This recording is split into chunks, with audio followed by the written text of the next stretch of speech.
దాన్ని అంటే ఇక్కడ ఫ్యాన్సే పిచ్చులు అవుతారని అనిపిస్తున్నా. ఎందుకంటే ఇప్పుడు ఎన్ని రోజులు ఉన్నాం మనం అంటే ఇప్పుడు మన పవర్ స్టార్ గారి సినిమాలు నడవకున్నా అల్లు అర్జున్ ఫ్యాన్స్ సపోర్ట్ చేశారు, అల్లు అర్జున్ సినిమాలు నడవకున్నా power star fans mega fans support చేసిండ్రు. సో ఇన్ని రోజులు ఇంత మంచిగా ఉండి వాళ్ళకి ఏదో అయిందని మనం అందరం కొట్టుకోవడం సరికాదని నా ఫీలింగ్. ఎందుకంటే ఇప్పుడు వాళ్ళు ఇన్ కేస్ రేపు ఫ్యామిలీస్ కాబట్టి తర్వాత వాళ్ళు మళ్ళీ కలవచ్చు, కానీ మనం కొట్టుకొని ఏం లాభం లేదు కాన. దానికోసమని వాళ్ళ కోసం కొట్టుకోవడం మంచిది కాదని నేను అనుకుంటున్నాను. ఎందుకంటే ఇప్పుడు మన ఇంట్లోనే బాబాయ్ మన నాన్న వాళ్ళు మన బాబాయ్ వాళ్ళు మన నాన్న వాళ్ళు కొట్టుకుంటేనే వాళ్ళు ఒక 2-3 డేస్లో కలిసిపోతారు. అలాంటిది వాళ్ళు హీరోలబ్బా, వాళ్ళు పబ్లిక్ కోసమైనా లాస్ట్కి కలిసిపోతారు. సో వాళ్ళ కోసమని మనం అందరం కొట్టుకోవడం అనేది సరికాదని నా ఒపీనియన్. కానీ ట్విట్టర్లో పవన్ ఫ్యాన్స్ కి అల్లు అర్జున్ ఫ్యాన్స్ కి ఒక యుద్ధమే జరుగుతుంది కదా. అదే అంటున్నానా, ఇప్పుడు ఏదో World War III సృష్టించేటట్టున్నారు. వీళ్ళేమో మనం అంటే మనోళ్ళేమో అల్లు అర్జున్ ఆర్మీ, వాళ్ళేమో మెగా ఫ్యామిలీ, అంటే Allu family versus mega family అన్నట్టు నడుస్తుంది. సో ఇప్పుడు మొన్న అల్లు అర్జున్ వచ్చి తను ఏ ఉద్దేశంతో అలా అన్నాడో తెలీదు, దాన్ని వీళ్ళు మొత్తం అల్లు అర్జున్ ఫ్యాన్స్ పైన ఫైర్ అవ్వడం అలా చేయడం సరికాదని నా ఫీలింగ్. మరి సాయిధరం తేజ్ ట్విట్టర్ లో అన్ఫాలో చేశారు కదా అల్లు అర్జున్, అన్ఫాలో అయిపోయాడు. అల్లు అర్జున్ కి 25+ మిలియన్ ఫాలోవర్స్ ఉన్నారు. దాంట్లో ఒక ఫాలోవర్ అవుతే మనకేం అంటే మెగా ఫ్యామిలీ నుంచి ఒక ఫ్యామిలీ అంటే ఇప్పుడు ఎగ్జాంపుల్ మన నిహారిక ఉంది, మన ఇంటర్వ్యూలో అలా జరిగిందని అడిగితే తనకే తెలియదంట. అంటే వాళ్ళు అంతగా పట్టించుకోవట్లేదన్నా ఇలాంటి ఇష్యూస్ ని.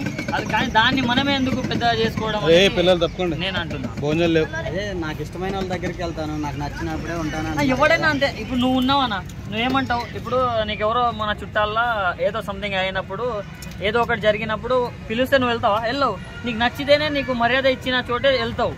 దాన్ని అంత పెద్ద మెగా ఫ్యాన్స్ ఏమంటున్నారంటే ఫస్ట్ స్టార్టింగ్ లో మేము చేయూతని ఇచ్చాము, ఇప్పుడు ఈ స్థాయికి వెళ్ళాక అలా మాట్లాడటం కరెక్ట్ కాదని మెగా ఫ్యాన్స్ అంటున్నారు. ఒకటే చెప్తున్నా అన్న, ఇప్పటి వరకు అన్న గంగోత్రి నుంచి మొన్న పుష్ప కాదు సరైనోడు నా పేరు సూర్య వరకనా నేను కట్టే కాలే వరకు చిరంజీవి ఫ్యాన్ అని చెప్పుకున్నాడు, గర్వంగా చెప్పాను. ఇప్పుడు కూడా చెప్తాడనా, కానీ ప్రతిసారి ప్రతి స్టేజ్ మీద అదే చెప్పలేడు కదా.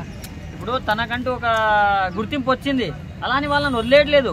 అంటే తనని తాను ఒక బ్రాండ్ గా మలుచుకుంటున్నాను.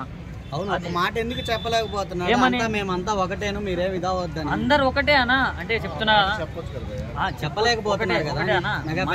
మనం కొట్లాడుతున్నామని మనకు తెలుసు. వాళ్ళందరూ ఇప్పుడు నేను చెప్తున్న మాటలని అల్లు అర్జున్ వినలేడు కానా. సో వాళ్ళు ఏం వింటారో వాళ్ళు ఏమనుకుంటారో మనకు తెలీదు. దానికోసం మనం ఇంతలా గొడవ పడటం అంటే ఇప్పుడు మెగా ఫ్యాన్స్ గట్టి వాదన ఏంటంటే పవన్ కళ్యాణ్ గెలిచి మెగాస్టార్ ఇంటికి వచ్చిన తర్వాత అందరు వెళ్ళారు, కానీ ఒక అల్లు అర్జున్ వెళ్ళలేదు. దాని మీద పార్ట్ 2 అనేది లాస్ట్ క్లైమాక్స్ షూట్ నడుస్తున్నా, జస్ట్ 10% ఉంది. సో ఆ షూటింగ్ వల్ల రాలేకపోవచ్చేమో. ఇప్పుడు మూవీ మొత్తం అయిపోయాక వచ్చి కలుస్తారేమో, మనం చెప్పలేము కానా. కానీ ఇది అన్ని అయిపోయాక పర్సనల్ గానే ఒకసారి ఫుల్ స్టాప్ పెట్టడానికైనా కలవచ్చు కదా. గెలిచినప్పుడు మెసేజ్ చేశాడు కానా. నేను ఎప్పుడు పర్సనల్ గా కాదన్నా, కలవాలని రూల్ ఏం లేదు ప్రతిసారి. ఇప్పుడు అల్లు అర్జున్ కలవలేదని అంటున్నాం, మిగతా హీరోస్ ఎవరు కూడా కలవలేరు కానా. ఓన్లీ పంజాబ్ వైష్ణవ్ మన దుర్గా తేజ్ అన్న ఒక్కడు వెళ్ళి ఏదో వాటేసుకొని ఏదో మంచి మార్కులు కొట్టేద్దామని వాళ్ళు ఏదో హడావిడి చేస్తున్నారు తప్ప ఫస్ట్ 2019 కాదు దానికన్నా ముందు నుంచి అల్లు అర్జున్ ఎంత సపోర్ట్ చేసిండు, ఎంతమందికి పవన్ అన్న పేరు మీద ఎంతమందికి సాయం చేసిండో అందరికీ తెలుసు. అవన్నీ మర్చిపోయి ఏదో మొన్న జస్ట్ ఫ్రెండ్ దగ్గరికి వెళ్ళాడని దాని మీద ఇంతలా కాంట్రవర్సీ చేసి దాన్ని ఇంతలా ఇష్యూ చేయడం అనేది సరికాదన్న. అందువల్లే ఇప్పుడు అలా వెళ్ళటం వల్లే పుష్ప అనేది August 15th రావాల్సింది, ఇప్పుడు పోస్ట్ పోన్ అయింది. August 15 ఒకటే చెప్తున్నా అన్న. ఇప్పుడు బాహుబలి అన్న ఎప్పుడు అన్నారు? 2015 అన్నారు. ఎప్పుడు వచ్చింది? 17కి వచ్చింది. RRR 2020లో వస్తుంది అన్నారు, 2022లో వచ్చింది.